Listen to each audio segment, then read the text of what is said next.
Hello detective Ujjwalan എന്ന ചിത്രത്തിൻ്റെ ഇന്നലെ ശനിയാഴ്ച ദിവസത്തെ അതായത് രണ്ടാം ദിവസത്തെ കേരള ബോക്സ് ഓഫീസ് കളക്ഷൻ റിപ്പോർട്ടാണ് നമ്മൾ നോക്കാൻ പോകുന്നത്. വീഡിയോയ്ക്ക് മുൻപ് വീഡിയോ ലൈക്ക് ചെയ്യുക, ചാനൽ സബ്സ്ക്രൈബ് ചെയ്യുക. മെയ് മാസം അങ്ങോട്ട് ധാരാളം ചിത്രങ്ങൾ OTT റിലീസ് ചെയ്യും. നമ്മുടെ ചാനൽ ഭാഗം പരിശോധിച്ചാൽ ആ വീഡിയോയ്ക്ക് നിങ്ങൾക്ക് കാണാൻ വേണ്ടി സാധിക്കുന്നതായിരിക്കും. ധ്യാൻ ശ്രീനിവാസ് നായകനെത്തിയ ചിത്രമായിരുന്നു ഡിറ്റക്റ്റീവ് ഉജ്ജ്വലൻ. ചിത്രത്തിൽ ഷിജു വിൽസനും പ്രധാന വേഷത്തിലെത്തിയിട്ടുണ്ട്.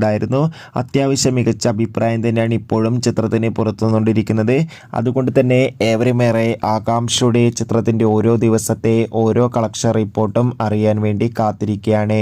ഫൈനലി ചിത്രത്തിൻ്റെ രണ്ടാം ദിവസത്തെ ഏറ്റവും പുതിയ കേരള ബോക്സ് ഓഫീസ് കളക്ഷൻ റിപ്പോർട്ടൊക്കെ സ്വന്തമാക്കാൻ പുറത്തുനിന്നിരിക്കുകയാണ്. ഇന്നലെ രണ്ടാം ദിവസം മാത്രം ചിത്രത്തിന് 80 ലക്ഷത്തിൻ്റെ അടുത്ത് വരെ കേരള കളക്ഷൻ നേടിയെടുക്കാൻ വേണ്ടി സാധിക്കുമെന്നാണ് ട്രാക്കിംഗ് റിപ്പോർട്ടുകൾ സൂചിപ്പിക്കുന്നത്. കാത്തിരിക്കാം കൂടുതൽ കളക്ഷൻ